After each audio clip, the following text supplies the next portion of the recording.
First is Cadaver is not available in Georgia, and second thing is there is no Indian embassy.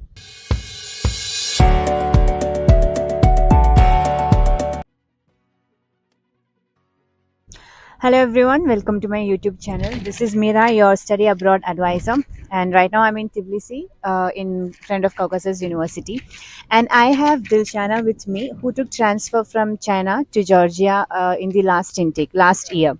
So Dilshana, how was your experience from transfer? Like, how do you feel after taking transfer? After taking transfer, the one biggest thing is like since we are studying medicine, being an online student, it's not something that is applicable as a medicine student. So this is one of a good opportunity that I have got among many students who are still waiting for China to call. So transfer is a best option that I have recently taken. And coming to the university that I've got over here also, it is like providing all the facilities, be it the faculty, the administrators, or the clinical services. Everything is like on point, and yeah, it is like fruitful.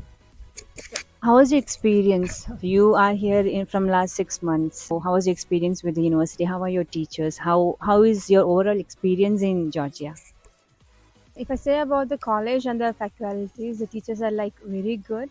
They are like very, even though we have tons of doubts, if we ask them, they'll try to clear it out. Be it in any subjects, clinicals or non-clinical subjects, they try to cover all our doubts. They make us understand all the portions clearly, and we actually have like day to day we'll be having oral quizzes, then midterm exams, so which make us thorough with all the subjects. And if the people in Georgia, even they are very friendly, since they talk English, we don't have to learn their language. So we can, we can be self-sufficient for anything. We can go out by ourselves. So it is like more of independent over here. So usually when it comes to admission, MBBS admission in Georgia, most of the students they have two main concern. First is Cadaver is not available in Georgia, and second thing is there is no Indian embassy. But with Cadaver not being available in Georgia, so does it make any difference in your studies, in your study of anatomy subjects?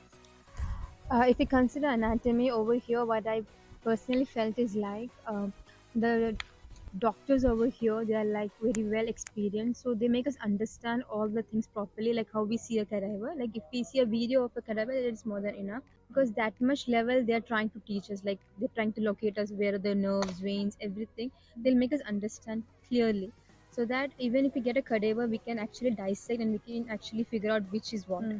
So that is not a much of an issue, and even if it is in clinical practical basis also, all the mannequins they provide over here, it is like well occupied.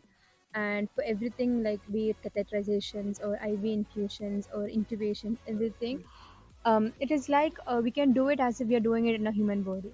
So everything overall, it is like a good experience over here. Okay, so you say if you don't have Cadaver in Georgia, it is still not very difficult for you to study MBBS here. No, it's not difficult. If it is in anatomical basis, it's not difficult. And even if you go to the clinics, they actually let us, auscultate the patients, take the history of the patients, be it in this one general medicines. They actually make us take the pulse, then auscultations, then breathing rates. So they make us do everything with the patients also. So it's not much a difference. Like if you have a cadaver or if he doesn't have a cadaver, so that doesn't make a change. I really hope this answers the question of all those students whose major concern was Cadaver.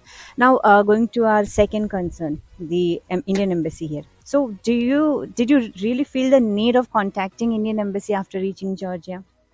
No, as of now, since I've been 6 months over here, I didn't have any such kind of issues or problems related to any kind of government works, be it in my visa procedures or anything. So I didn't have an need to go to or contact Indian embassies. And overall, those who are studying over here before me, like in different universities, I never heard anyone saying about any issues they faced over here, so that they have to contact the Indian embassy. So it's not much of a need.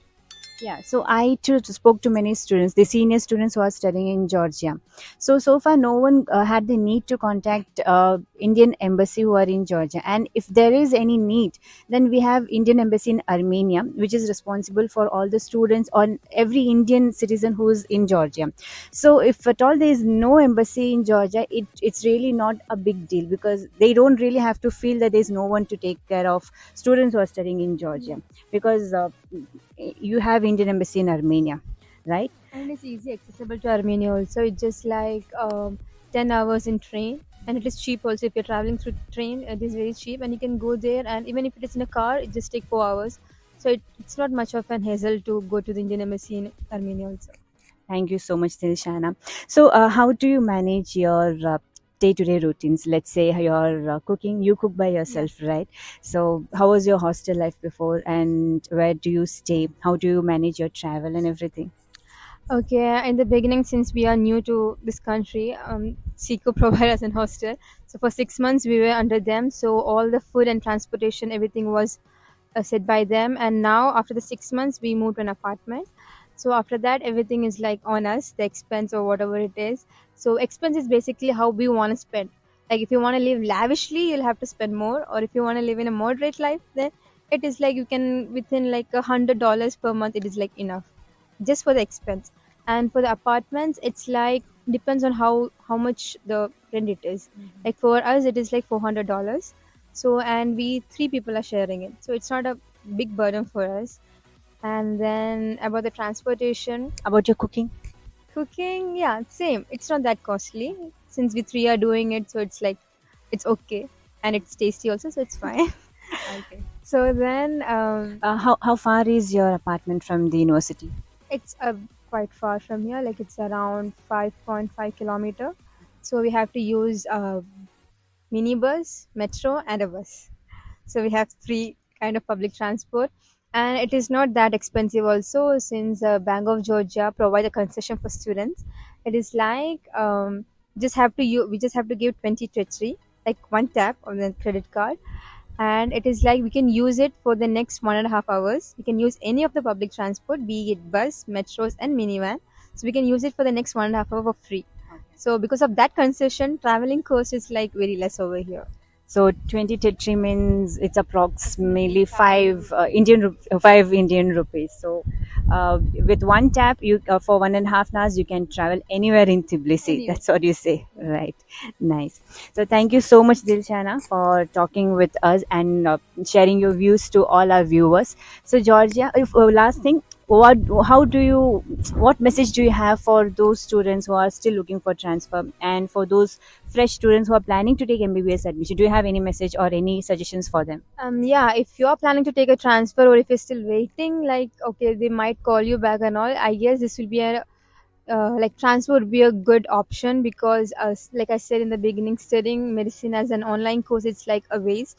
So it is better to get a transfer, and this university, since it's providing transfers to students and they provide all the necessary things, like be it faculties, administrators, they'll be there for us in like 24 by 7. If you text them, they'll be available. So this is a good opportunity, like if you're still want to pursue medicine like a freshman also, this college is providing everything in a proper way.